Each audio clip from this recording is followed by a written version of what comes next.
Muito obrigada a vocês que se inscreveram para participar da mesa temática Os Desafios do Ensino Superior na área de Gestão, Contabilidade e Finanças. Vamos começar sem mais delongas, porque já estamos em cima da hora.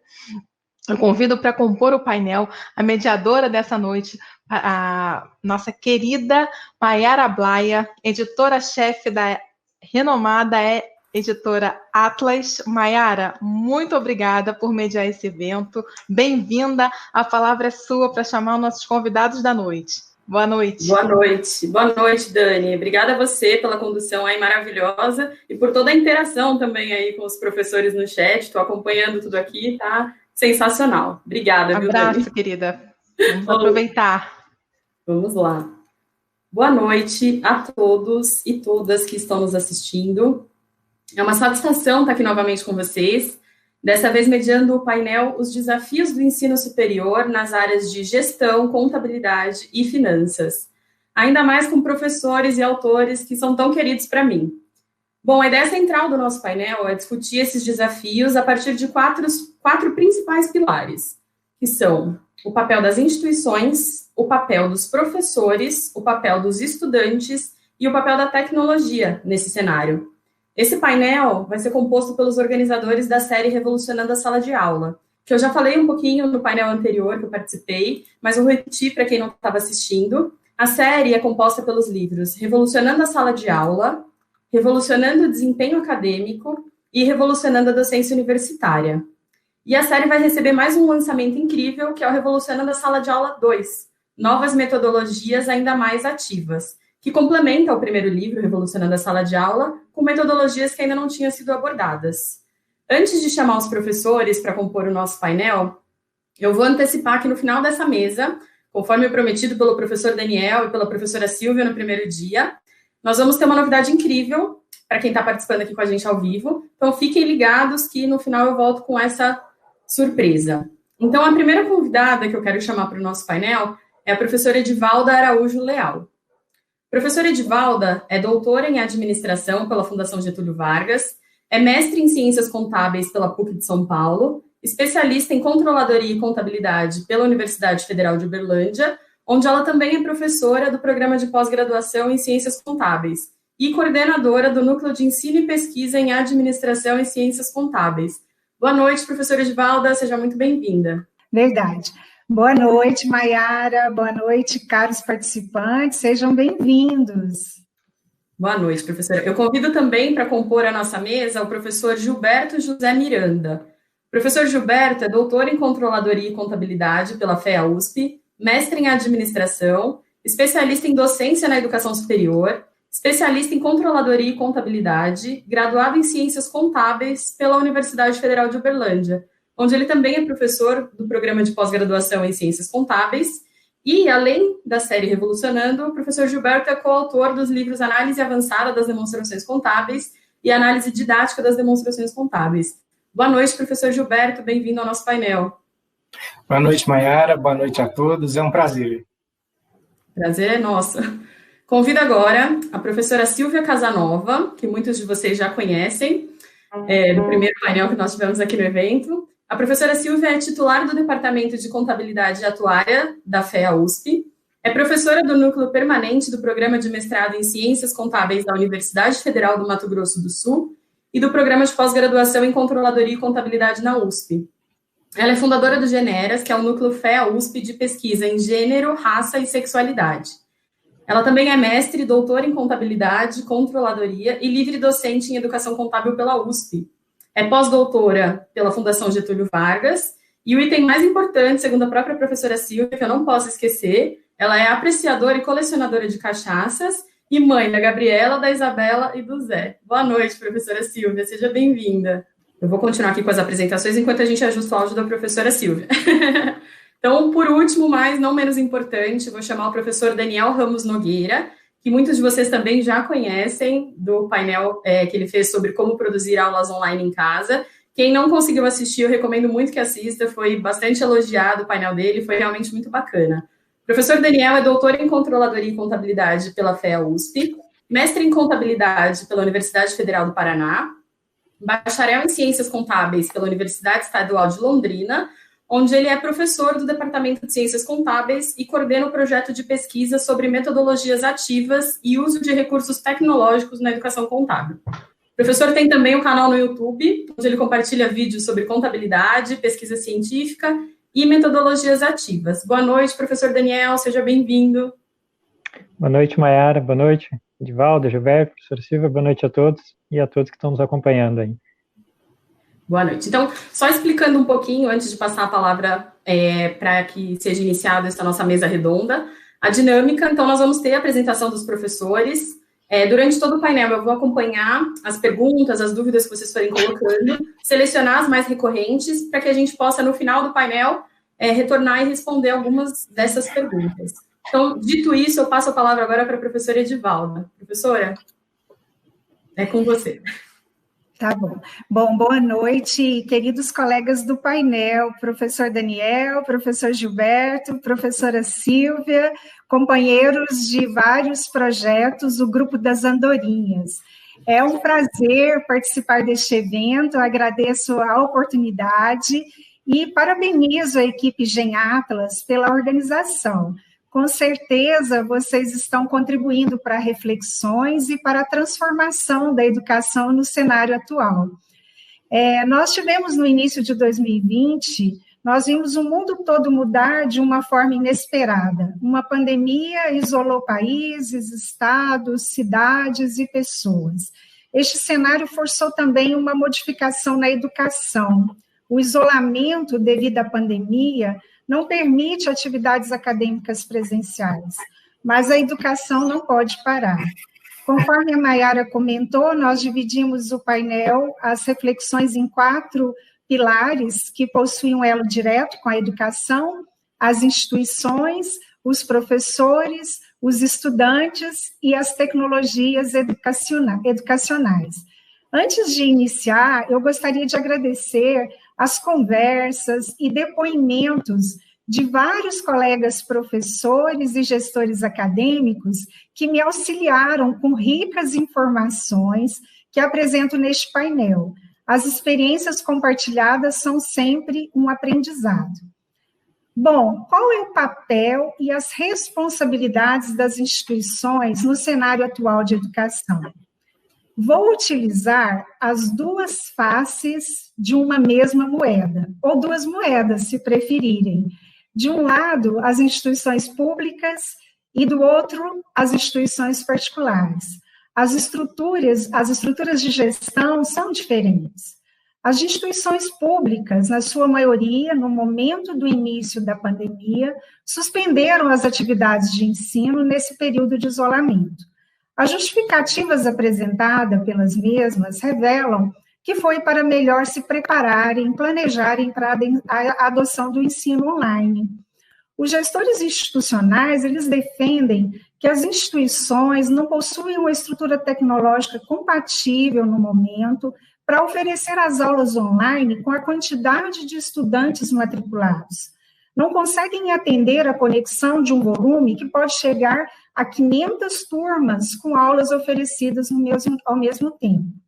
Pontuam ainda que alguns estudantes seriam excluídos por não terem necessariamente o acesso a equipamentos e à internet em suas casas. Dados publicados em março de 2020 pela Unesco evidenciam que 826 milhões de alunos no mundo não possuem acesso a um computador em casa. E aproximadamente 706 milhões não possuem conectividade com a internet, o que é considerado uma situação de impedimento à educação. O grande desafio é a inclusão digital dos estudantes vulneráveis para participarem das atividades online. O cenário atual nos leva a reflexões importantes sobre a educação em nosso país. Mostra que devemos reforçar as reivindicações para a criação de políticas públicas que promovam o desenvolvimento educacional e a inclusão digital disponibilizados com igualdade a toda a sociedade. As instituições públicas declaram que mantiveram ativas as atividades de pesquisa, extensão e gestão. Para atuar nesses eixos, eles enfrentam os desafios de adaptação ao uso de tecnologias. Professores declaram que, para manter ativos os grupos de pesquisas e as orientações nas diversas áreas do conhecimento, são realizadas reuniões periódicas de discussões online, com o apoio de ferramentas tecnológicas, que propiciam essa interação de estudantes de graduação, pós-graduação e professores.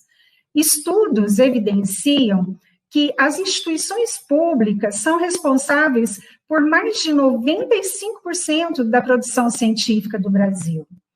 Diante do desafio imposto pela Covid-19, essas instituições participam de várias frentes de atuação, envolvendo pesquisas e ações para conhecer a doença. Diversos periódicos e eventos na área de negócios e demais áreas têm priorizado chamadas especiais de trabalhos, pesquisas envolvendo a temática Covid-19. Na área de negócios, as pesquisas evidenciam propostas para auxiliar, contribuir com as organizações na busca de soluções para a melhoria do desempenho, continuidade do negócio e a manutenção de empregos. Percebemos que cresceu fortemente o oferecimento de cursos online de extensão, promovido por instituições públicas e demais órgãos, envolvendo empresas e gestores de diversos segmentos, abrangendo também a formação dos universitários, aqueles nossos alunos que estão estudando em casa. A realidade vivenciada no ambiente educacional brasileiro evidencia que as tecnologias educacionais foram adotadas para manter ativas atividades de ensino, pesquisa e extensão nesse momento de isolamento. Do outro lado da moeda, temos as instituições particulares, em que um dos principais desafios enfrentado foi a rápida adoção de tecnologias educacionais para manter ativo o ensino, e ainda buscar uma linguagem pedagógica apropriada à aprendizagem mediada pelas diversas mídias disponíveis. As instituições e os professores, no primeiro momento, se preocuparam em fazer a operação online rodar. Não houve tempo para planejar e avaliar os métodos e ferramentas. Os gestores educacionais foram confrontados com a necessidade de oferecer uma estrutura tecnológica informacional que fosse apropriada para desenvolver e facilitar ali o processo de aprendizagem virtual. Na verdade, a prática tomou frente, e o aprendizado ele foi pela experimentação, por tentativa e erro, pelo conhecimento já construído por colegas pesquisadores que aventuraram investigar o uso de tecnologias na educação. Presenciamos e visualizamos que o setor de tecnologia educacional, ele oferece uma vasta diversidade de recursos tecnológicos aplicados à educação. Contudo, é necessário que os gestores acadêmicos promovam a capacitação dos docentes, principalmente dos menos familiarizados com essas ferramentas, para que possam utilizar as tecnologias no apoio às suas aulas, que sejam para atividades síncronas ou assíncronas. Os questionamentos que nós temos hoje, por meio dos gestores acadêmicos e professores, são: como organizar aulas à distância para milhares de alunos dos cursos presenciais? Quais tecnologias usar? Como diversificar as metodologias de ensino no ambiente virtual? A estrutura operacional, o ambiente virtual de aprendizagem, é compatível para a conectividade? Essas questões apresentadas, elas envolvem características relacionadas à infraestrutura educacional e que requerem a organização escolar em relação à concepção didático-pedagógica, que poderão influenciar no desempenho dos estudantes. O maior desafio das instituições e professores é não adotar o modelo reprodutivo, ou seja, transformar o ensino presencial para o digital. A pesquisa realizada pela Desafios da Educação apresenta depoimentos de coordenadores e gestores acadêmicos sobre como as instituições de ensino aprenderam com a pandemia Covid-19.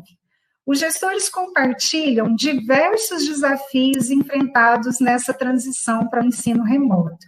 E fica claro nos depoimentos que o papel dos professores foi essencial. Eles auxiliaram na produção de tutoriais, manuais de referência em suas áreas, ofereceram suporte aos colegas com menor experiência com a utilização de tecnologias, além de buscarem formas de motivar os estudantes a se engajarem nas atividades remotas de ensino. Relatam também esses coordenadores ainda que o cenário propiciou discussões sobre a inserção das tecnologias na educação de uma forma em que eles acreditam que não tem retorno. Os gestores abordam que, a partir do momento em que os professores experimentaram o uso de tecnologias no ambiente educacional e que os alunos tiveram acesso a cursos formatados por meio do ambiente virtual de aprendizagem, nenhum deles quererá abrir mão dessas ferramentas no futuro, pois descobriram o potencial e as possibilidades que as tecnologias oferecem no ambiente educacional. Assim, o futuro requerirá o ensino híbrido. Bom, neste contexto, quais são as oportunidades a nível institucional? Eu entendo que é fazer diferente, buscar a inovação, inclusive buscar parceria com outras instituições, para novos modelos e compartilhamento de experiência com o uso de tecnologia. Vamos abandonar o modelo reprodutivo. A tecnologia, ela possibilita várias formas de satisfazer as expectativas acadêmicas, seja por meio de base de informações sobre o perfil dos estudantes, índices de desempenho por atividade, conteúdo, vários formatos de avaliação, ou seja, identificar as expectativas dos diversos usuários no ambiente acadêmico. Um aprendizado que temos vivenciado é que a tecnologia educacional nos permite a troca de experiências com outros professores, com outras instituições e promove a colaboração. Eu entendo que nós devemos nos encorajar mutuamente. Conforme a professora Silvia gosta de reforçar, acolher nossos colegas, os estudantes, familiares, para apoiá-los e animá-los a enfrentar estes desafios que nós estamos vivenciando, seja na educação ou seja no nosso dia a dia. Ter esperanças e acreditar na transformação da educação. A instituição é o pilar para construirmos a educação, mas não vamos esquecer. Eu vou utilizar uma frase do professor Walter Stefani, que é o nosso reitor aqui da Universidade Federal de Uberlândia. Ele diz assim: o maior patrimônio da universidade é o estudante. E eu concordo com ele. Bom, mas e nós, professores? Dormimos, professores, com plano de aulas presenciais e acordamos com plano de aulas online. Daqui a pouquinho o professor Gilberto conversa com vocês sobre isso. Muito obrigada, Maiara, eu lhe devolvo a palavra. Obrigada, professora Edivalda, excelente explanação sobre os desafios aí do ponto de vista das instituições. Só ressaltando alguns pontos da sua fala que eu achei extremamente pertinentes, né? Primeiro, mostrar os dois lados da moeda, das realidades que a gente tem nas universidades públicas e nas particulares, acho que foi excelente esses contrapontos. A importância, que acho que foi unânime, inclusive aqui nos comentários, da capacitação docente, e aí o professor Gilberto, né, acredito que vai falar um pouquinho sobre isso, e um dos maiores desafios, né, de não adotar um perfil reprodutivo, usar o mesmo que a gente tinha planejado para o ensino presencial e replicar da mesma forma no ensino à distância, né. Então, caminhamos para o ensino híbrido, e o maior patrimônio das universidades é o aluno. Realmente, muito obrigada por essa explicação. E agora eu passo a palavra ao professor Gilberto para que ele possa falar um pouquinho da perspectiva dos professores. Professor Gilberto, é com você. Muito obrigado, Maiara. Inicialmente, eu gostaria de parabenizar também o GEM por essa iniciativa, né? Acho que é, sem dúvida, um dos maiores eventos, um dos eventos de maior alcance, né, que estão sendo realizados na atualidade sobre um tema tão importante e tão oportuno. Então, gostaria de cumprimentar os meus queridos colegas, né, professora Silvia, professora Edivalda, o Daniel e a Maiara. É recíproco. Bom, vamos lá, né? A professora Edivalda levantou a bola para a gente, né, falando sobre o fato de que nós, professores, dormimos com um plano, né, e acordamos com outro, totalmente diferente, né? E, de fato, ninguém estava preparado. Nós fomos pegos de surpresa, mas é importante ressaltar que nós, professores, fomos pegos de surpresa de diferentes formas, né? Porque nós tínhamos as instituições que não pararam as aulas, e nesse caso aí nós temos a maioria das particulares, alguns estudos apontam em torno de 78%, 80%, né? Então, esses docentes, eles tiveram os maiores desafios, porque de uma hora para outra, eles tiveram que fazer essa adaptação sem um tempo necessário de se preparar adequadamente. Nós tivemos também um grupo de instituições que pararam durante um curto espaço de tempo, 1 semana, 2 semanas, né? Eu posso citar como exemplos a USP, a UFMS, e aí nesse curto espaço de tempo elas se organizaram, né, para iniciar as atividades remotas. E nós tivemos, né, as instituições que não pararam as aulas. A maioria as instituições que pararam totalmente as aulas. Né? E aí, no caso, a maioria das federais. Né? Os estudos apontam que das 69, 63 estão paradas. Né? Então, mas é importante a gente lembrar, quando a gente fala da universidade, né, que a universidade ela atua em diferentes frentes. Né? Nós temos o ensino, né, que são as aulas, e aí muitas delas estão paradas, né? Algumas pararam graduação, outras pararam pós-graduação e graduação, mas nós temos também o eixo da pesquisa, né? Esse não parou, né? As instituições continuam produzindo pesquisa, os alunos continuam defendendo suas teses, se qualificando, nós temos o eixo da extensão, né? Várias instituições estão atuando aí na produção, no sentido de auxiliar a própria com recursos para a própria pandemia, outras instituições com recursos para ajudar diversos setores. E nós temos também um outro eixo de atuação dos docentes, que é a gestão. Né? A gestão das instituições continuou. Né? Então, é bastante importante a gente deixar isso claro, né? que as aulas estão paradas, mas outras atividades continuaram. Bom, mas voltando, então, o nosso olhar especificamente para o docente, nós tivemos um verdadeiro choque de realidade, né? Nós fomos todos tirados da nossa zona de conforto, certo? E aí a gente percebe que hoje a gente vive uma experiência, tanto professores quanto as pessoas em geral, né? Nós vivemos uma experiência que ela está marcada pelo distanciamento social e também pelo protagonismo da tecnologia da informação. Acho que isso está claro para todo mundo, né? A relevância que a tecnologia da informação vem ganhando durante essa pandemia, certo? Bom, nesse contexto, né, nos cabe lembrar qual que é o papel do professor. Nós sabemos que o papel do professor não é transmitir conhecimento. Nós sabemos que o papel do professor é auxiliar no desenvolvimento de competências. Né? E a literatura... boa parte da literatura divide as competências em 3 grandes eixos. Né? Nós temos o conhecimento, né? Então, em qualquer área que eu vá atuar, eu preciso de ter um conhecimento sobre aquela área, né? Matemática, história, contabilidade, administração. Né?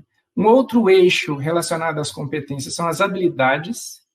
Nós precisamos desenvolver, auxiliar os nossos alunos no desenvolvimento de habilidades como comunicação, que eles saibam se comunicar, capacidade de trabalhar em equipe, liderança, capacidade de empreender pesquisas, entre tantas outras habilidades que já vêm sendo mencionadas ao longo desse congresso. E nós temos que lembrar também que compete ao professor auxiliar no desenvolvimento de atitudes, né, de ética, respeito, resiliência. Acho que, se a gente pensar no nosso Brasil hoje, né, essas são 3 atitudes fundamentais, né, e que necessitam serem desenvolvidas. Nós pensarmos na resiliência, por exemplo, será que nós estamos sendo capazes de enfrentar os desafios que estão sendo impostos pela pandemia? Bom, então, pensando especificamente na atuação do docente, nós temos que lembrar também que, para ele ter condições de desenvolver ou auxiliar o discente a desenvolver essas competências, não basta que ele, professor, apenas domine o conhecimento, né, domine o conteúdo que ele vai trabalhar, certo? É preciso que ele saiba, além de ensinar, né, avaliar, planejar, né, utilizar diferentes metodologias. Hoje nós sabemos que as metodologias ativas, por exemplo, elas estão sendo extremamente valorizadas. Por quê?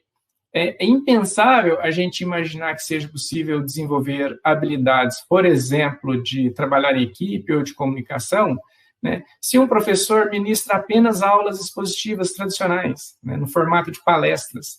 Como é que o aluno vai desenvolver a sua capacidade de argumentação, de comunicação, né, de liderança, né, se ele é passivo durante todo o processo?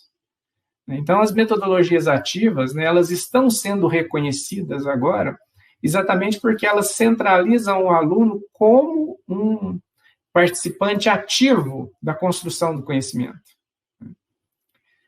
Bom, e se nós pensarmos no contexto atual de aulas online, nós podemos lembrar também que seria muito mais cômodo para o professor ministrar uma aula tradicional, né, utilizando a tecnologia, porque simplesmente ele poderia ligar o vídeo e começar a sua exposição, né, do que trabalhar com as metodologias ativas, por exemplo, né, que envolve a atuação do aluno.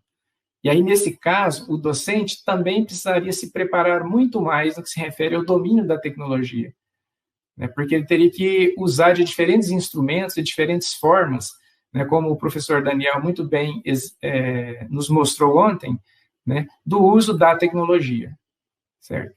Bom, mas que preparação que o professor precisa, então, para atuar nesse ambiente? Vamos lembrar o seguinte, a partir do início dos anos 90, começou uma discussão sobre a profissionalização docente. Que tipos de saberes os professores precisavam para atuarem, né, para exercerem a docência. E aí nós tivemos estudos ao redor de todo o mundo, pode-se dizer. Né, alguns dos teóricos que mais se destacaram nessa época foram Schumann, Maurice Tardif, Clermont-Gautier, Perrenot, né, e no Brasil também nós tivemos um reflexo disso, né, Paulo Freire, aliás, no livro Pedagogia da Autonomia, de Paulo Freire, né, um livrinho fininho, mas que ele já escreveu no final da sua vida, né, já com bastante maturidade, ele elenca uma série de saberes, né, que considera que são relevantes, né, e essenciais para o exercício da docência. Mas, além de Paulo Freire, nós tivemos também Selma Garrido, da Universidade de São Paulo, o professor Marcos Mazeto. Então, diversos estudiosos se preocuparam em tentar elencar esses saberes, né, que seriam necessários à docência. Mas uma coisa que a gente percebe quando a gente observa esses estudos é que não há um consenso entre eles, nem mesmo em termos de terminologia. Alguns autores, como Schumann, por exemplo, ele utiliza a terminologia de conhecimentos, né? Quais são os conhecimentos necessários para o exercício da docência. Já outros, como o próprio Paulo Freire, que eu mencionei, a Selma Garrido, né, Clermont-Gautier e Tardif, eles utilizam a terminologia saberes. E outros ainda, como o professor Marcos Mazeto, Perrenot, Zabalza, eles utilizam a terminologia competências. Mas alguns estudos já foram feitos e mostraram que, no fundo, eles tratam da mesma coisa, né? Eles só utilizam terminologias diferentes. Mas os saberes que cada um deles abordam também são diferentes. Então, nós fizemos um estudo, nós pegamos todos esses trabalhos, né, e fomos elencando esses saberes e tentando fazer uma classificação. E o que nós percebemos é que existem 4 saberes que são mais, que aparecem em praticamente todos esses estudos, né, que são mais comuns na maioria deles, né? Então, quais são esses saberes? Vamos passar por eles. Saber técnico-científico, né? Esses saberes se referem ao domínio do conteúdo, né? Matemática, contabilidade, história, geografia, ou seja, para eu ministrar uma determinada disciplina, a primeira coisa que eu preciso saber é conhecer aquele conteúdo. Eu havia dito anteriormente que não basta o domínio do conhecimento, né?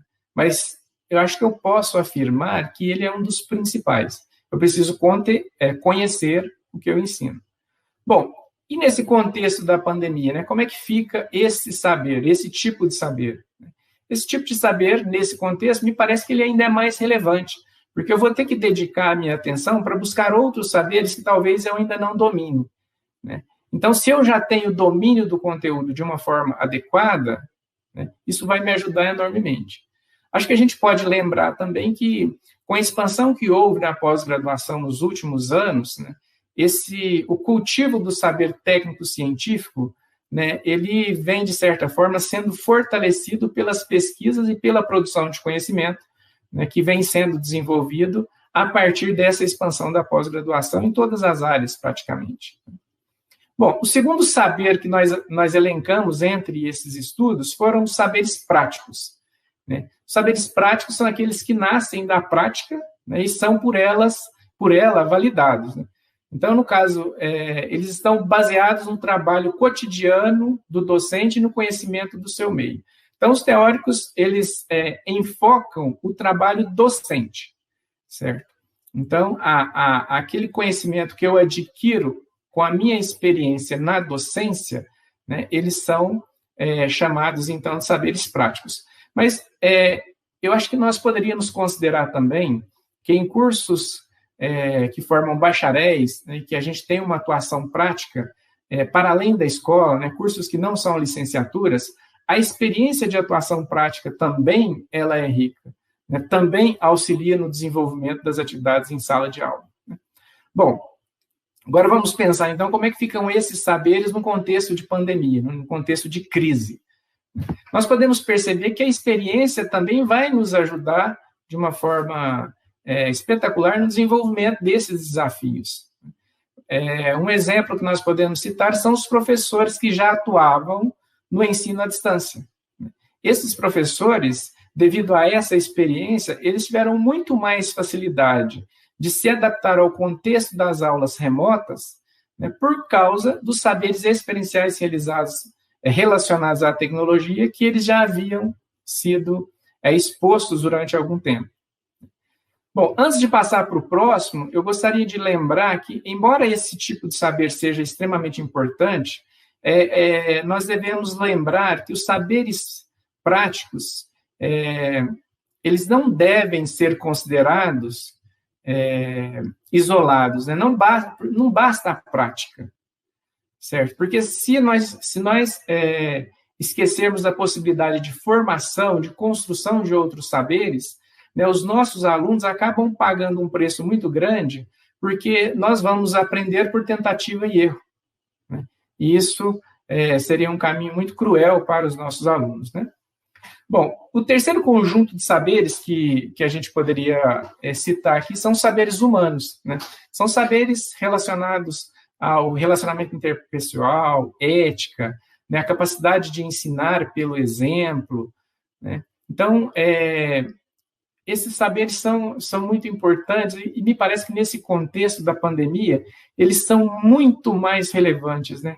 Porque a habilidade de envolver, né, de conduzir os discentes nesse novo formato, para nós é um desafio. Como nós vamos engajar os estudantes se muitos de nós, inclusive os próprios alunos, estão vulneráveis do ponto de vista emocional? Muitos de nós tiveram perdas de pessoas queridas, perdas de emprego, perda de renda.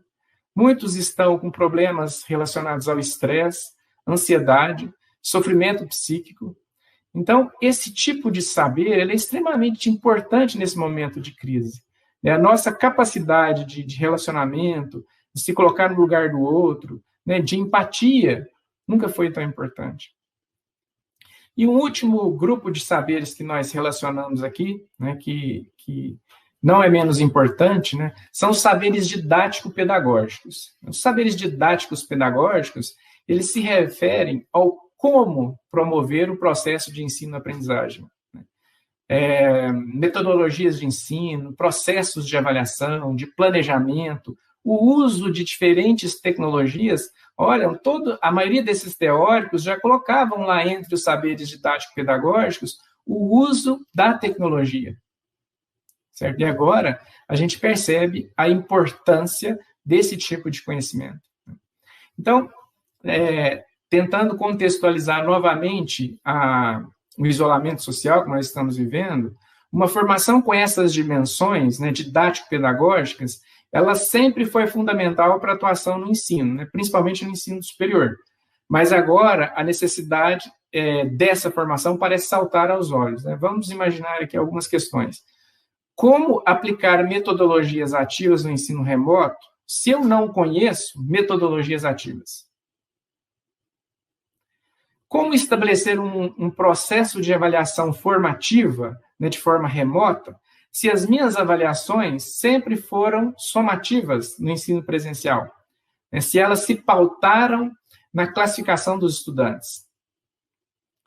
Como organizar, né, como planejar o ensino remoto? Né, nós temos visto em algumas oficinas a importância do planejamento no ensino remoto, se eu usualmente não faço planejamento para as minhas aulas. Como ministrar aulas remotas sem o domínio das ferramentas tecnológicas? Então, todos são saberes didático-pedagógicos. Ontem, nesse congresso, nós tivemos uma extraordinária oficina sobre a preparação de aulas online, saberes didático-pedagógicos. Para finalizar a minha fala, eu gostaria de lembrar, na abertura no painel de abertura do Congresso, a professora Silvia Casanova mencionou a figura do professor reflexivo, né, preconizado pelo pedagogo americano Donald Schoen. Né. Eu concordo plenamente, né? Acho que mais do que nunca nós devemos refletir na nossa prática, nós devemos refletir sobre a nossa prática e também refletir sobre a nossa reflexão. E eu acho que essa meta-reflexão tem que ser feita em conjunto, né, em momentos como este, porque duas cabeças, na verdade, milhares, né, centenas de cabeças, pensam melhor do que uma. Muito obrigado. Maiara, te devolvo a palavra. Professor Gilberto, não tenho nem o que falar, excelentes colocações, enfim, não esperava nada diferente, eu já sabia que esse painel ia ser incrível. Só destacando alguns dos pontos, de fato, o papel do professor no desenvolvimento de competências, habilidades e atitudes dos alunos, a importância das metodologias ativas e do aluno como centro e agente ativo do processo de aprendizagem, a importância da profissionalização docente, de fato, sempre foi uma pauta, sempre foi necessária, e agora cada vez mais, e os saberes, né, teóricos, práticos, humanos, com grande destaque nesse momento que a gente está vivendo, e didático-pedagógicos. Excelente, professor, muito obrigada. E agora eu passo a palavra à professora Silvia, para que ela fale um pouquinho sobre a perspectiva dos discentes. Professora, é com você. Vamos ver se o microfone está funcionando agora. Me digam que sim, funcionando. por favor. Sim, tudo certo. Tá ótimo. Vou pegar aqui o bastão do Gilberto e da Edivalda. Vai ser uma senhora responsabilidade depois dessas duas falas, mas vou tentar também fazer um apanhado. E queria começar onde Gilberto parou, né? Gilberto chamou a atenção que nós, professores, dormimos com um plano e acordamos com outro plano. E a Edivalda chamou muito bem a atenção de que as instituições têm contextos diferentes e essas instituições estão vivendo de forma diferente essa transição.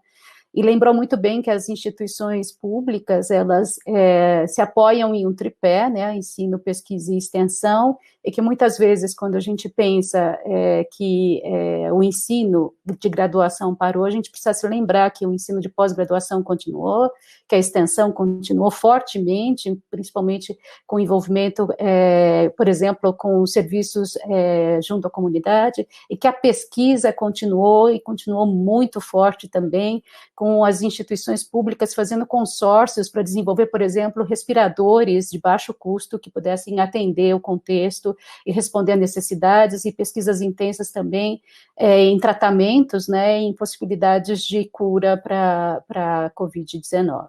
Então, eu queria pegar esses dois bastões e queria também falar do que o professor Gilberto chamou a atenção de que empatia nunca foi tão importante. Eu acrescentaria empatia e escuta, porque eu estou aqui com o papel de falar sobre os estudantes, e eu acho que esse é hoje o nosso maior desafio.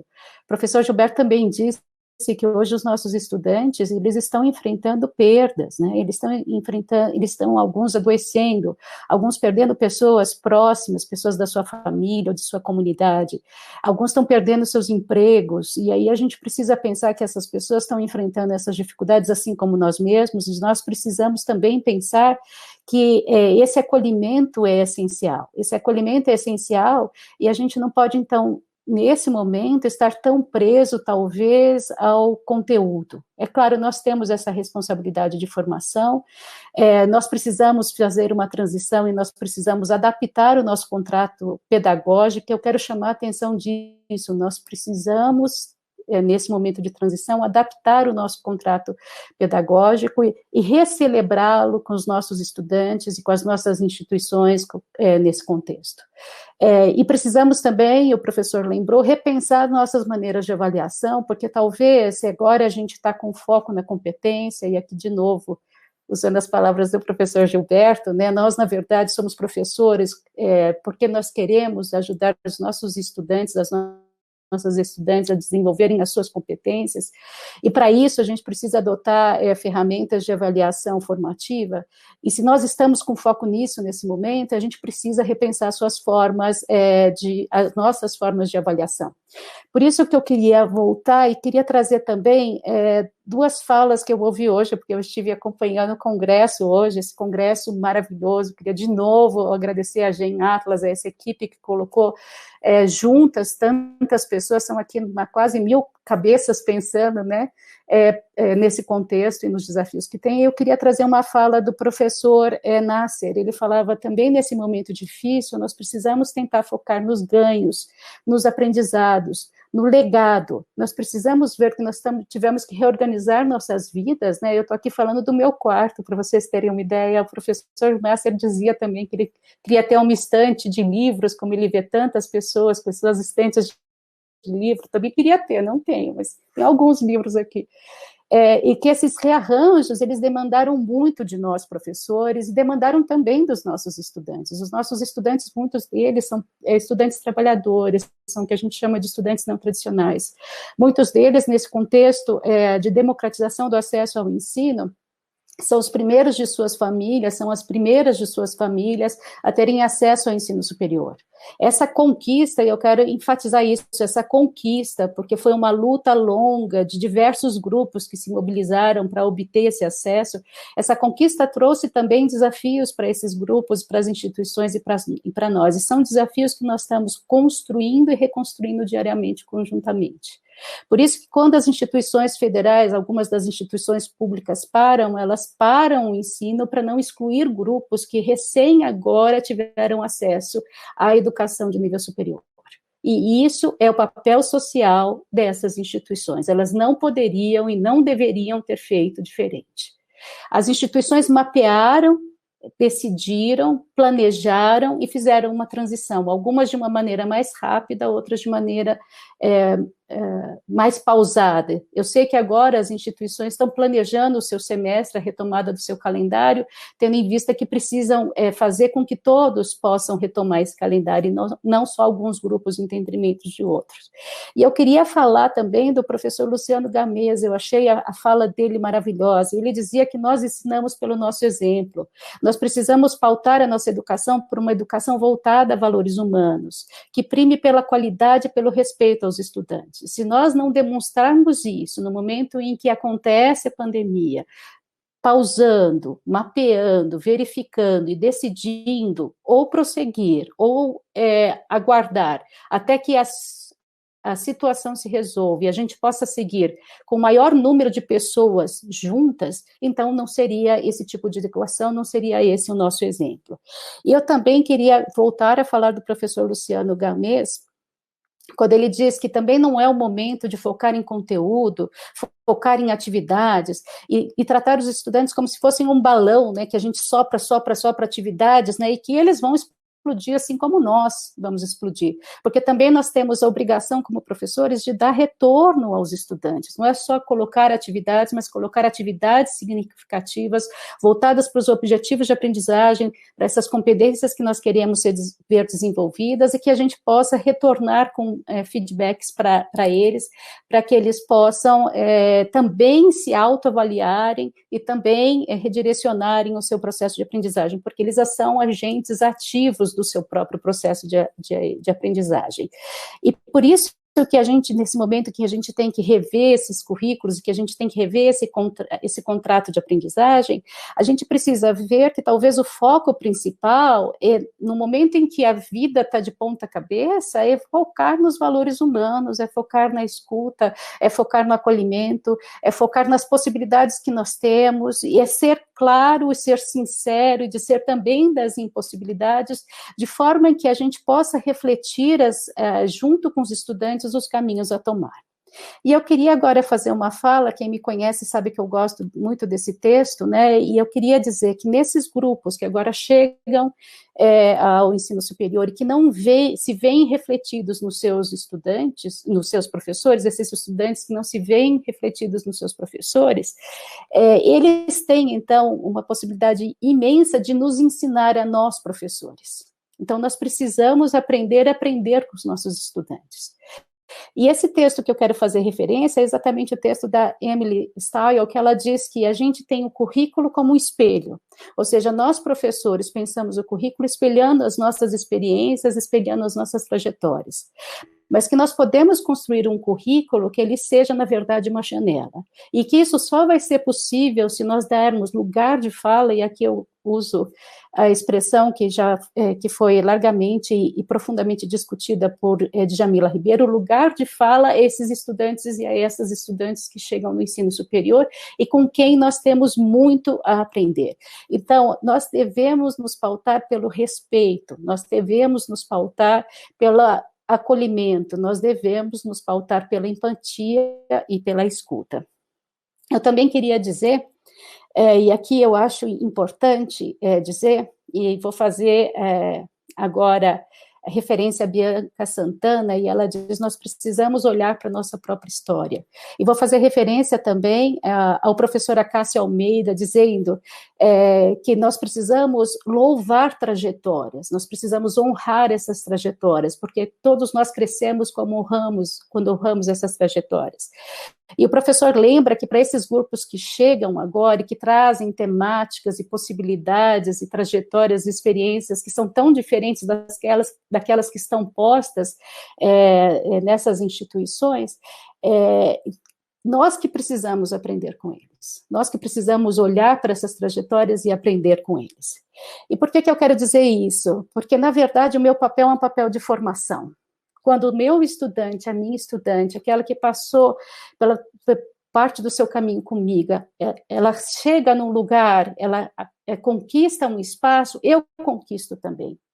Nós nos levamos juntos, nós estamos juntos. E por isso que eu acho que nossa principal função é olhar para esse estudante, para essa estudante, como um campo cheio de possibilidades. E deixar que, então, essas possibilidades frutifiquem. Por isso que esse é o momento de nós focarmos nos estudantes, nas suas possibilidades, nos seus desafios, nas perdas e ganhos que eles estão enfrentando, e revermos esse contrato pedagógico com foco, como o professor Gilberto muito bem disse, nessas competências que são as chamadas competências humanas, ou quando o professor Luciano Gamês disse, nesses valores humanos que são o foco principal da educação, e é a razão por a gente ter esse encontro. E eu queria terminar fazendo uma referência a uma música que eu gosto muito de Caetano, Oração ao Tempo, porque eu acho que é o que segue um pouco a minha trajetória e que nos momentos difíceis eu me apego, né? Que a gente peça ao tempo que ele passe, que ele nos traga o prazer legítimo e o movimento preciso, quando o tempo for propício, de modo que o meu espírito ganhe um brilho definido e eu espalhe benefícios, porque esse é o papel, para mim, de todo professor, de toda professora. Vou agora passar a palavra para Daniel e agradecer novamente à equipe Gen Atlas, a Maiara, que está aqui nessa mesa conosco, por essa oportunidade incrível de dividir essas experiências com essas mais de 1000 cabeças que estão aqui presentes. Muito obrigada. Nossa, como eu continuo, como que eu passo bastão depois dessa fala? Estou arrepiada, emocionada, acho que todo mundo está compartilhando desse sentimento. Empatia e escuta, né? Empatia e escuta, é momento de empatia e escuta. Adaptar nossos projetos pedagógicos às necessidades atuais. Se nós, professores, profissionais, estamos passando por dificuldades, os estudantes também estão, né? A gente não pode nunca perder isso do foco. O foco principal nesse momento nos valores humanos, aprender a aprender com os nossos estudantes. Maravilhoso. Dando continuidade, quero passar a palavra ao professor Daniel, para ele falar sobre a questão tecnológica diante de todo esse cenário, e depois eu volto para a gente responder as perguntas. Professor Daniel, é com você. Ok. Maiara, obrigado pela palavra, agradecer o GEM pela oportunidade, pelo convite e também pelo congresso que está sendo, acho, fascinante para todos estamos aprendendo. Se é difícil para a Maiara receber a palavra da professora Silvia, imagine para mim falar agora. Eu tenho 3 excelentes professores que me antecedem, a professora Edivalda, o professor Gilberto, a professora Silvia, fazem discursos aí lindos, já aqueceu o coração nessa noite, por se tiver uma temperatura um pouco mais baixa na sua cidade, tenho certeza que nessa hora o seu coração ficou quentinho aí, e realmente nos lembra e nos remete até a nossa própria história. Quantos de nós aqui não passou pela graduação, esteve do lado de lá e sentiu boa parte do que ela está falando? Sabe aquele medo da prova? Aquele dia que você estava lá, chegando desesperado para saber se você ia passar na prova ou não, quando você não tinha recurso, mas tinha que continuar estudando, porque você acreditava que aquilo era oportunidade para mudar a sua vida? Isso nos remete a lembranças que talvez nos dê um gás para agora continuar. Porque a gente tem também do lado de lá alguém que está precisando, alguém que precisa mudar, que quer mudar de vida, que está batalhando para isso, e a gente conhece ali pela proximidade as histórias. A professora Silvia colocou, né? Quando o estudante conquista um espaço, nós estamos juntos. Isso é verdade. Quantos de nós, quando a gente vê os nossos alunos conquistando as coisas, como a gente fica feliz? Parece até alguém fala assim, nossa, mas não é você, não é você que está ganhando, você não ganhou nada. Não, eu ganhei. É como, não sei, uma comparação, mas de repente um engenheiro que constrói um prédio, mesmo que ele não vá morar depois lá, mas ele sente orgulho de ter participado daquilo. A gente edifica vidas, a gente edifica carreiras, a gente edifica profissionais, e quando a gente vê eles bem-sucedidos, né, nas suas carreiras, isso nos realiza, isso nos torna parte daquilo. Mesmo que, né, obviamente, talvez eles nem se lembrem da gente, mas às vezes um dia ou outro encontra a gente numa fila de banco, que saudade de ficar numa fila de banco, aliás, né, uma coisa presencial assim, um contato, e eles às vezes chegam e falam, nossa, professor, nossa, falou professor, já me arrepio inteiro, já falo, nossa, que legal, ele lembrou de mim.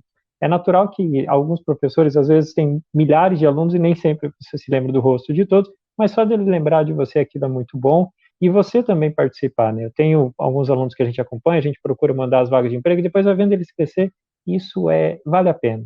Isso é o dia que você chega em casa, e fala, nossa, minha carreira é algo que me gratifica, é algo que vale a pena, é algo que a gente pode fazer. O professor Gilberto também, brilhante, tocou na parte humana, né? Começou ali com os saberes humanos do professor também, nesse momento, imprescindível, né? A gente vai ter que prestar atenção para exatamente não excluir ninguém no processo, tem que manter todo mundo, porque a intenção é mudar essas vidas. E a professora Edivaldo, eu peguei um comentário dela que eu achei interessante, que ela relatou algumas pesquisas da ideia dos professores trabalharem em parceria.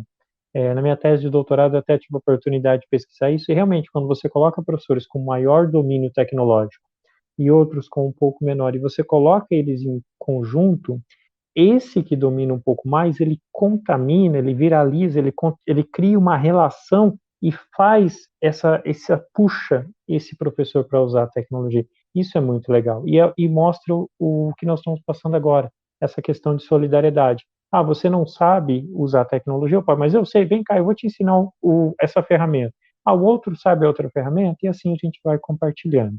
E nessa terceira parte, nessa quarta parte, que é a que me cabe, eu vou falar um pouco mais puxado para a parte de tecnologia. E aí não tem como ser diferente. Realmente as parcerias vão ser importantíssimas, como a professora Edivalda colocou. Posso não saber tudo, mas eu sei usar o Google Meet, eu posso ensinar para o meu colega que não sabe. O outro sabe usar o Classroom, ele me ensina. E a gente vai compartilhando.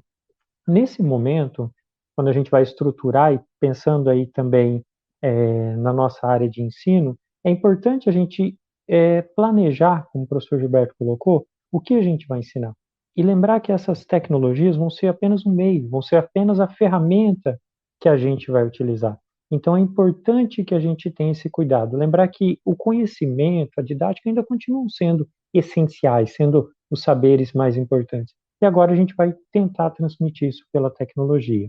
O professor Gilberto também comentou que alguns professores, às vezes, no ensino presencial já não havia um planejamento. Então, naturalmente, agora tem uma barreira maior, por quê? Porque, na verdade, já são mais de uma coisa para a gente, digamos, evoluir. Não é só aprender a tecnologia, mas também aprender a didática e trazer tudo isso junto para o nosso trabalho. Na minha parte aqui de tecnologia, né, voltando, eu queria destacar algumas coisas, e aí voltado para a nossa área de gestão, contabilidade e finanças. De repente, até estendendo já para as demais áreas, talvez a gente começar a pensar agora, o que eu posso fazer agora com a tecnologia que eu não podia fazer antes? Antes eu estava dentro de uma sala de aula, não tinha internet Wi-Fi. Agora eu estou online com o meu estudante. O que eu posso fazer? Poxa, hoje aconteceu alguma coisa no mercado de capitais. Será que eu não posso ir lá, abrir a bolsa de valores e mostrar para o meu estudante o que aconteceu naquele dia? Eu começo a dar um pouco mais de dinâmica. Em muitas universidades, a gente tem um problema de estrutura, de não ter laboratório para todo mundo. Às vezes eu quero usar um Excel, às vezes eu quero usar um Tableau, um Power BI, um sistema que me permita ensinar Big Data, que é uma competência que o mercado vem pontuando muito alto para a entrada na carreira e também para alguns níveis mais altos. E eu posso agora fazer isso online. Cada aluno, de repente, está no seu computador, eu posso agora criar o sistema no computador dele e ele trabalha comigo online. Ou eu posso enviar um exercício, ele faz na casa dele. Então, agora, talvez eu possa começar a, depois de superar esse primeiro impacto, né, esse primeiro baque de entrar no mundo online, talvez começar a pensar o que eu posso fazer de diferente.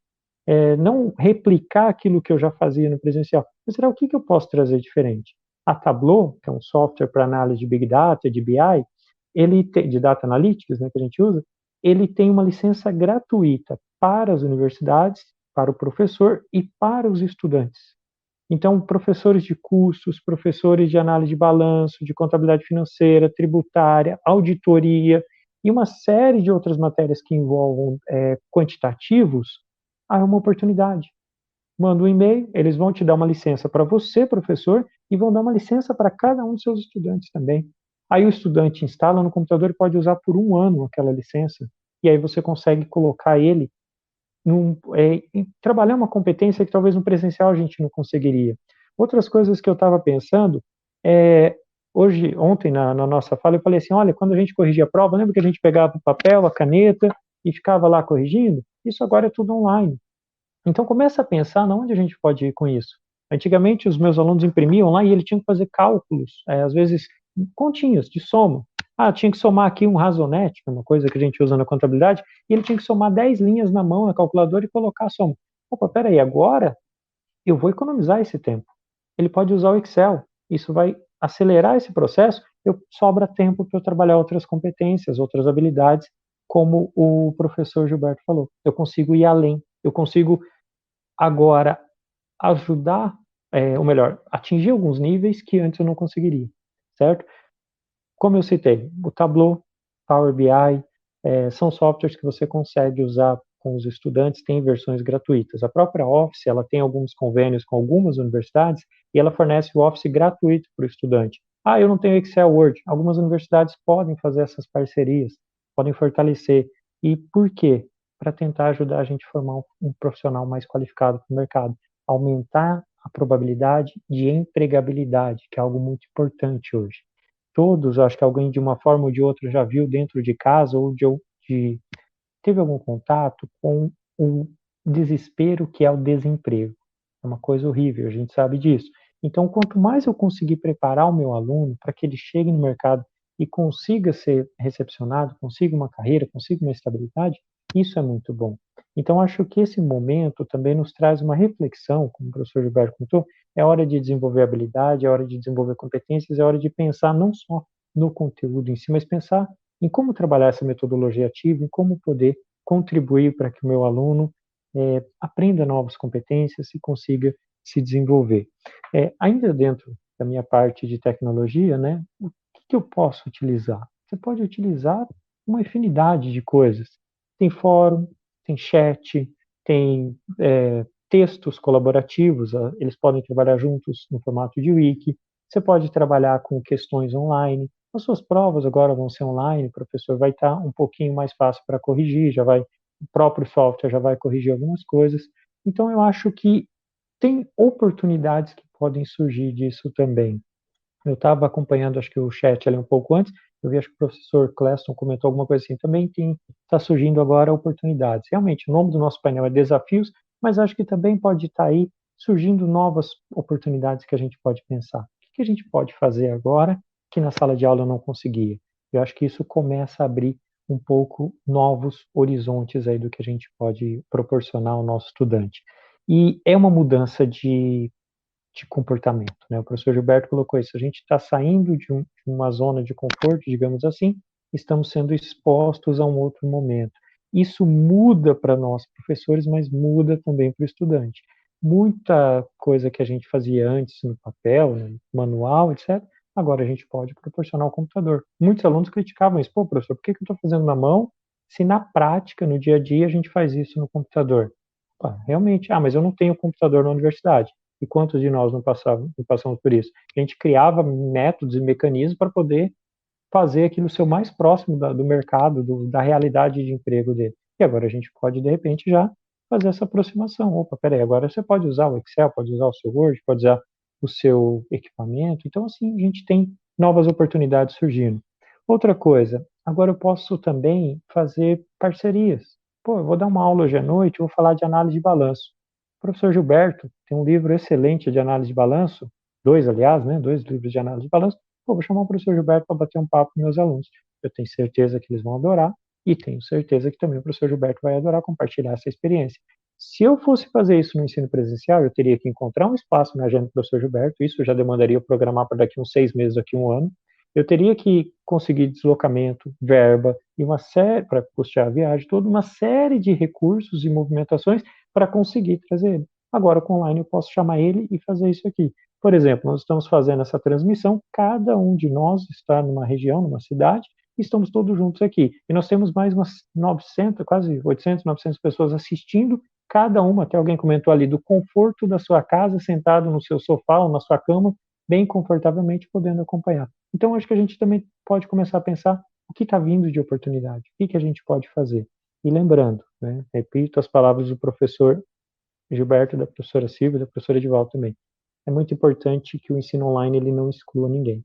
Ele veio para qualificar, para melhorar. A gente tem alguém lá do outro lado que a gente quer qualificar, quer manter empregado, quer formar um ser humano, um profissional, mas é importante a gente estar atento a isso, né? Tentar equalizar isso aí para que todos tenham acesso ao mesmo nível de conhecimento. Se tem uma coisa que pode mudar o mundo, e eu acredito muito nisso, é a educação. Se tem uma coisa que pode mudar a vida de uma pessoa, é a educação. Então, nós temos que nos esforçar para que ela, de fato, faça isso e que ela não seja mais um instrumento de repente, de causar essa separação, essa exclusão. é importante que a gente fique sempre atento com isso. Eu vou devolver a palavra agora à Maiara, que a gente tem um tempo aí já combinadinho. Maiara, obrigado, certo, pelo momento, e aqui eu muto o meu microfone, mas muito obrigado. Obrigada a você, professor Daniel, concluindo aí brilhantemente, né, fechando essa conexão com todos os pontos, e acho que vale destacar realmente, principalmente nesse momento que a gente está vivendo, da crise que estamos passando, e que vai trazer consequências que provavelmente vão durar um bom tempo, a gente fortalecer a preparação dos nossos alunos para que eles tenham empregabilidade. Acho que isso é fundamental. Nós vamos precisar desses profissionais. Usar a tecnologia a favor. Eu acho que é esse o tom, inclusive, da era digital em que a gente vive. Inclusive, na palestra da Marta Gabriel, ela fala muito sobre isso. A gente não pode enxergar a tecnologia como uma inimiga. Usar a tecnologia a nosso favor para coisas que antes a gente talvez não pudesse fazer e ela nos permite fazer. Então, tem o lado das dificuldades e etc., mas ela também traz muitos pontos positivos que a gente pode explorar. E um ponto que você destacou da fala da professora Edivalda, que você complementou, que eu realmente acho que é muito importante a gente destacar, que é essa questão das parcerias, as parcerias entre os professores, porque isso agrega demais, de fato, e parcerias também com profissionais da área, né? A gente expande muitas possibilidades de trazer profissionais e, enfim, experiências que talvez antes por conflito de agenda, por questão de localização, a gente não teria como, e agora as portas virtuais estão abertas, então achei incrível. E para fechar, antes da gente partir para as perguntas, né, se tem uma coisa que pode mudar o mundo é a educação. Eu acho que nós aqui que estamos compondo essa mesa acreditamos fortemente nisso, e todos os professores que estão aqui assistindo a gente, eu não tenho dúvidas de que acreditam nisso também. Então, antes de eu partir para as perguntas, eu vou acabar com o suspense e vou contar a novidade que está todo mundo aguardando, enfim, que eu falei que a gente falaria no final do painel. Então, conforme prometido, acabando o suspense, nós estamos lançando aqui, agora, ao vivo com todos vocês que estão assistindo a gente, um mini curso online, Revolucionando a Sala de Aula Online com Metodologias Ativas. Esse curso está sendo idealizado pelos professores que estão aqui participando com a gente do painel. A primeira turma vai acontecer em julho, então nós estamos abrindo aqui agora oficialmente as inscrições. O link para a inscrição vai aparecer aqui na tela daqui a pouquinho. Já está aparecendo aqui, link para inscrição. E essa primeira turma, ela vai ser totalmente gratuita. A nossa proposta é proporcionar um treinamento rápido como forma de auxiliar os professores na migração do ensino presencial para o remoto, com o menor impacto e o melhor resultado possível. A turma é limitada aos 100 primeiros inscritos, então esse link aqui é do formulário de inscrição. Então, os 100 primeiros inscritos vão receber um comunicado com as orientações, e a gente vai abrir uma lista de espera, porque também, às vezes, o professor se inscreve, mas tem algum conflito de agenda, não consegue participar. Então, para a gente garantir, né, que todos que estejam inscritos participem, e a gente vai mandar as informações para vocês, enfim, tanto para quem ficar entre os 100 primeiros, quanto para quem eventualmente entrar na lista de espera. Então, esse link eu vou pedir até para colocarem...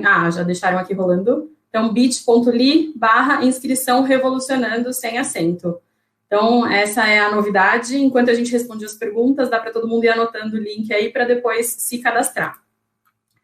Então, a primeira pergunta que eu quero fazer é para a professora Edivalda.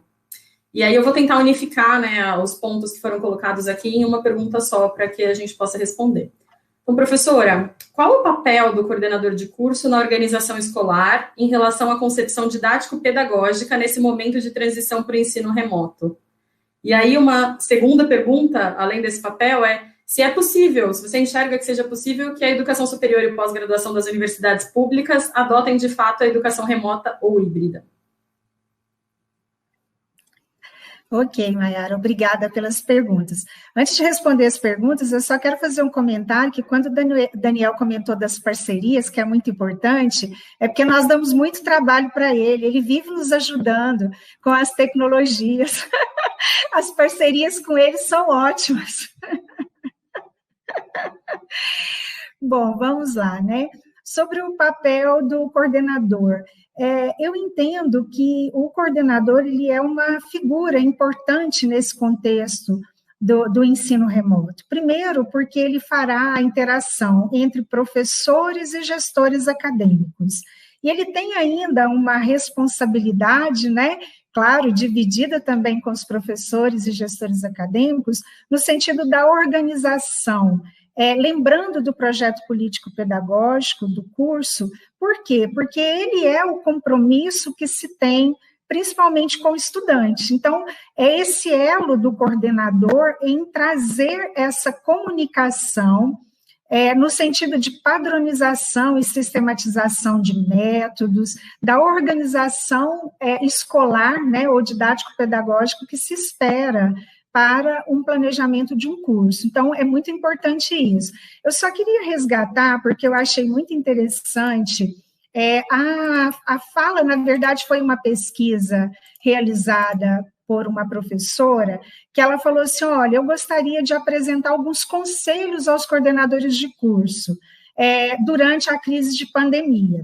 E aí ela trouxe esses conselhos, né, a professora Karina Tomelli, numa reportagem a Desafios da Educação. Ela falou, olha, coordenadores, tenham foco na comunicação. Os gestores, eles devem manter toda a comunidade acadêmica informada sobre as estratégias, direcionamentos para cada público. Mantenha também a serenidade no processo. Tenha um acolhimento, mantenha o equilíbrio emocional da equipe. Ou seja, você encontrará dificuldades, mas poderá trazer e adaptar, né, ao sair aí da rotina, das resistências. Supervisionar e oferecer feedbacks.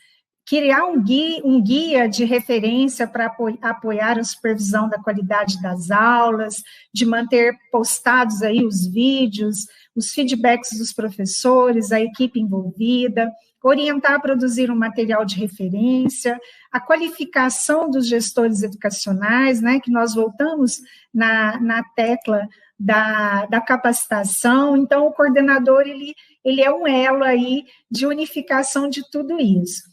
E quando se traz a pergunta, né, se nós temos a possibilidade de adotar um ensino híbrido, eu entendo que sim, eu sou totalmente a favor, né? Então, as instituições públicas, elas provavelmente terão essa realidade no futuro próximo, estão se planejando, mas não tem como fugir a isso. E isso por quê? Porque, como eu comentei na minha fala, houve a experimentação por meio dos professores e também por meio dos estudantes.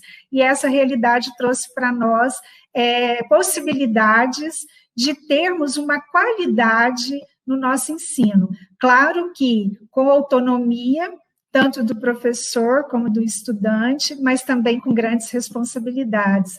Eu entendo dessa forma, Mayara. Obrigada aí pelos questionamentos. Excelente, professora Edivalda. Muito obrigada pela contribuição e pelo seu ponto de vista.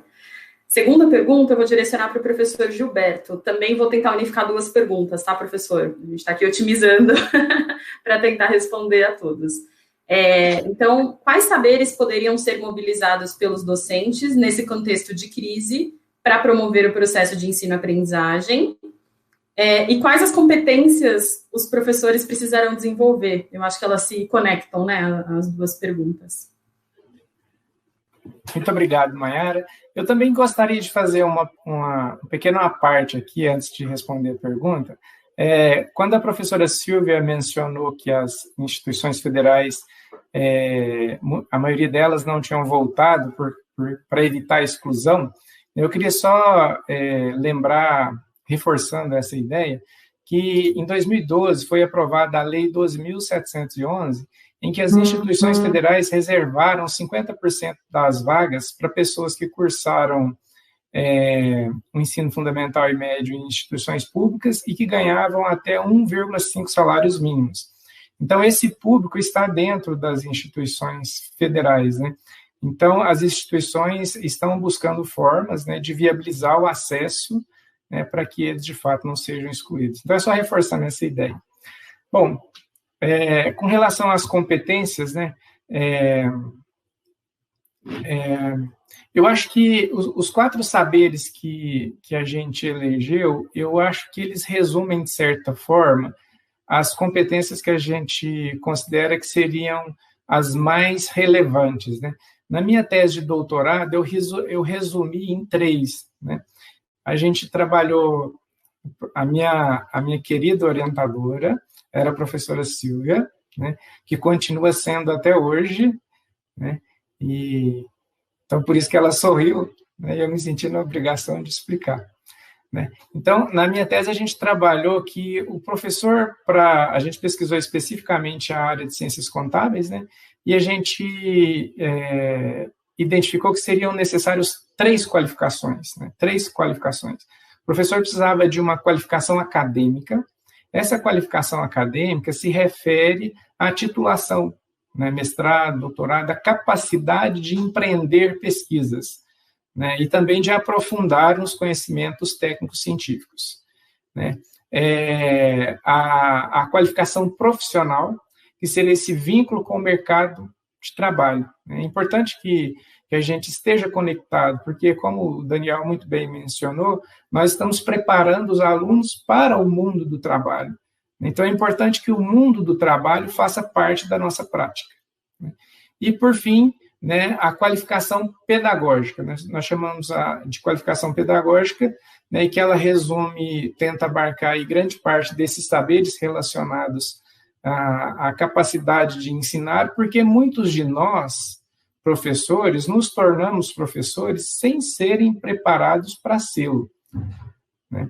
Muitos de nós, de fato, dormimos profissionais e acordamos professores, né? Então, eu acho que essas 3 qualificações, elas são fundamentais, né, para que o professor tenha condições de desenvolver essas diversas competências nos alunos, né? E essas diversas competências vão depender muito da área, né?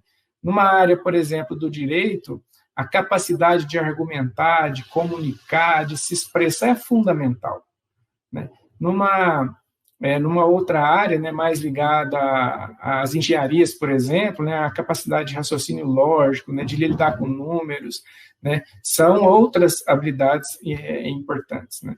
Então, para mim, na área de negócios, né, para o exercício da docência, essas seriam as 3 qualificações que nós precisamos. Excelente, professor Gilberto, muito obrigada. Agora, para a professora Silvia, também vou unificar aqui 2 perguntas. Como lidar com a ansiedade e o estresse? Acho que isso vale tanto para os professores quanto para os estudantes, mas acredito que aqui da perspectiva dos estudantes.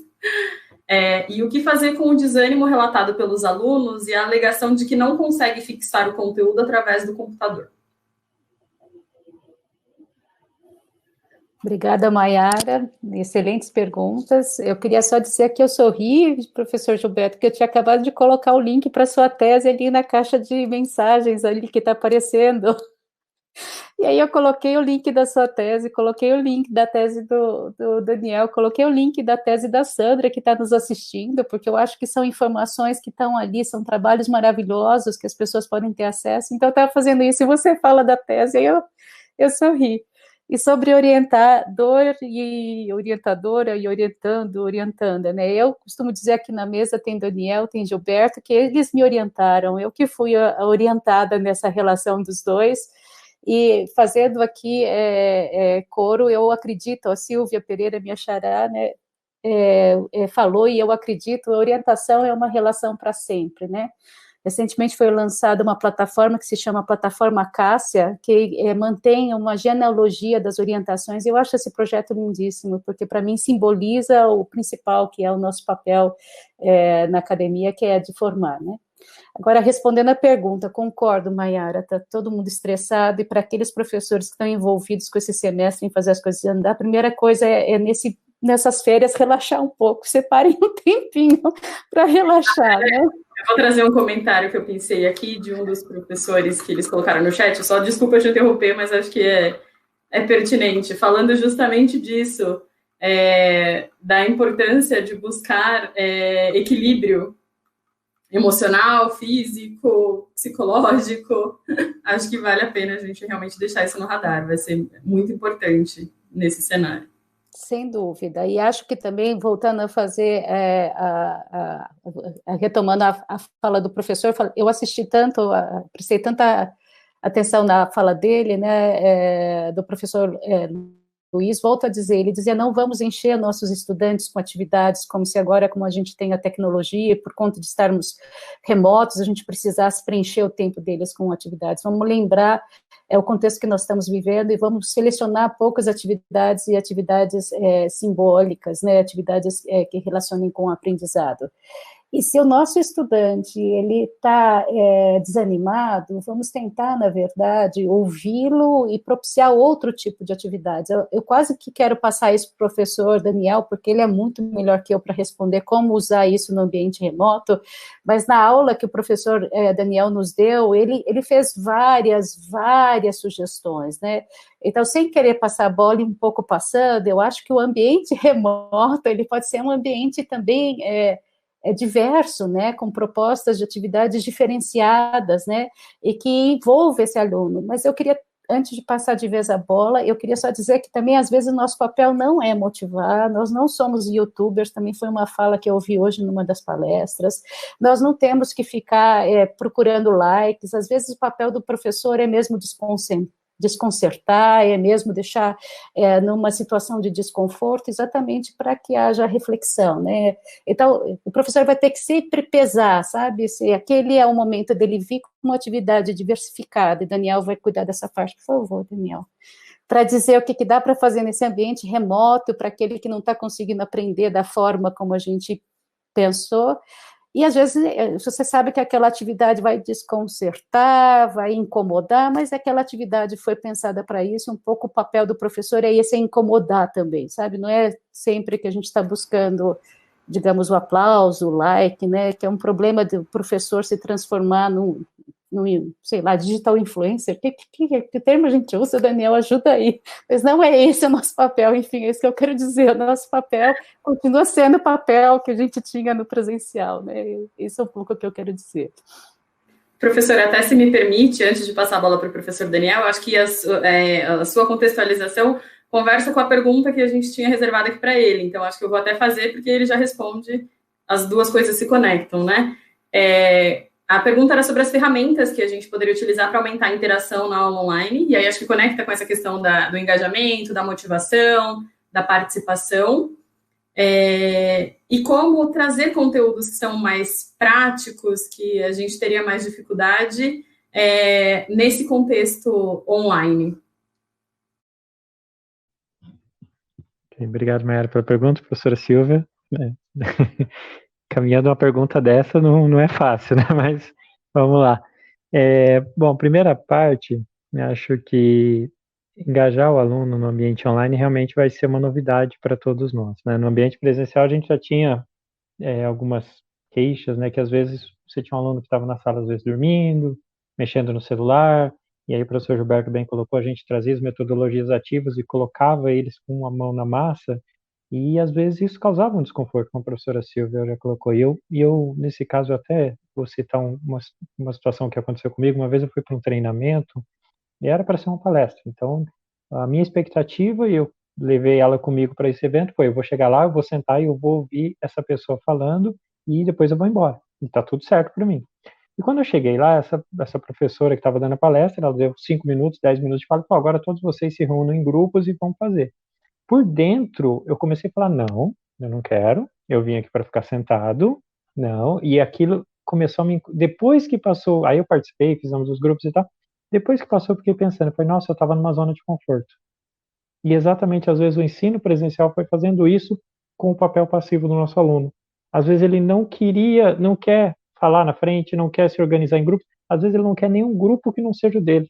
Uma vez eu fiz uma atividade, eu lembro que eu usei até uma técnica que a professora Silvia usa de estilos, eu não vou me lembrar o nome, psicológico, depois a professora pode me lembrar, estilos de aprendizado, não me lembro qual era, e eu misturei os grupos. E aquilo no começo, não, eu não vou sentar com meu colega, isso causou um pouco de desconforto. Aí eu comecei a falar, bom, amanhã ou depois você vai trabalhar numa empresa, você vai levar o seu colega junto?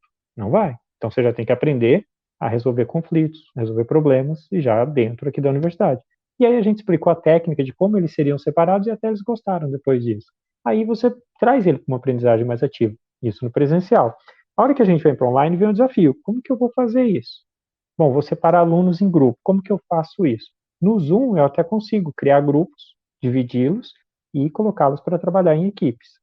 No Google Meet, eu não consigo isso automaticamente. Exige um pouco mais de trabalho, tem como fazer, mas eu tenho que criar várias salas, tem uma estrutura um pouco maior que eu tenho que fazer, mas dá para fazer também, para tentar engajar. Mas lembrando, isso seria uma das formas, mas poderia fazer de outras formas também, como a gente comentou ontem na oficina, né? Usar o chat, o próprio microfone, permitir que ele vá falando, mas lembrando que tudo vai depender muito ali do professor na hora da aula. Ele sentir a turma, sentir o acesso aos recursos.